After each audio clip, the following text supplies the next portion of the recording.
ሰላም ጤና ይስጥልን የቻናላችን ቤተሰቦች ከመስከረም ወር ጀምሮ ተግባራዊ ይደረጋል የተባለው አዲሱ የመንግስት ሰራተኞች የደሞዝ ጭማሪ በትላንትናው ዕለት ይፋ ተደርጓል። ሁላችሁም ግሮስ ሳላሪው ምን እንደሚመስል እዚህ ምስሉ ላይ እንደምታዩት በተለያዩ ማህበራዊ ሚዲያዎች ተመልክታችሁታል ብዬ አስባለሁ።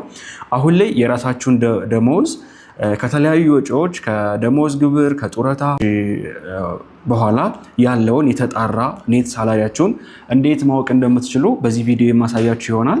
ከዚህ ቀደም የነበረው ነባር ደሞዝ ዝቅተኛ 4760 የነበረው ወደ 6000 ግሮስ ሳላሪው አድጓል።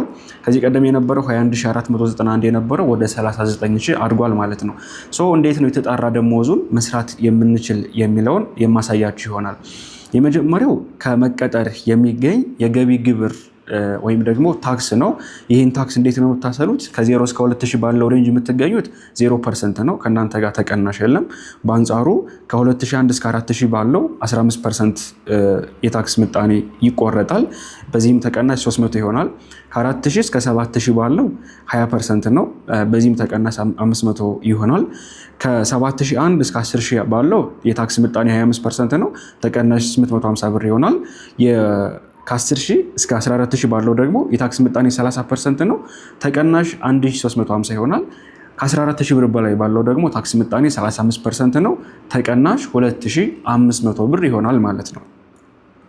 በዚህ መሰረት የታክስ ምጣኔያችሁን ከሰራችሁ በኋላ ጡረታ ነው። ሌላኛው ጡረታ ደግሞ በ7% ኳልኩሌት የምታደርጉት ይሆናል። ልክ ኳልኩሌት አድርጋችሁ ከጨረሳችሁ በኋላ የራሳችሁን ደሞዝ መጨረሻ ላይ ይህን የሚመስል ቁጥር ታገኛላችሁ።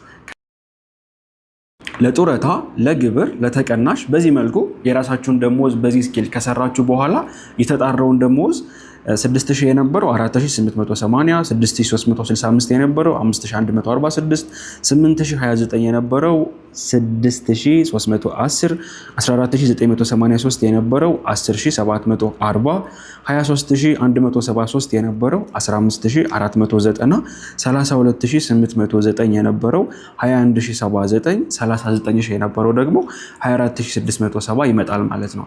ይህንን መረጃ በፒዲኤፍ ለማግኘት ሙሉ የደሞዝ ስኬል አሰራሩን ከተቀናናሹ ጋር እንዴት ማስላት እንደምትችሉ ይህንና ሌሎች ቢዝነስ ነክ መረጃዎችን አዳዲስ ቢዝነስ ተኮር የሆኑ ንግድ ተኮር የሆኑ መረጃዎችን ለማግኘት ከፈለጋችሁ ቬክተር ገበያ የቴሌግራም ቻናልን ከ110,000 በላይ ሰብስክራይበር ያለውን የቬክተር ገበያን የቴሌግራም ቻናል መቀላቀል ትችላላችሁ።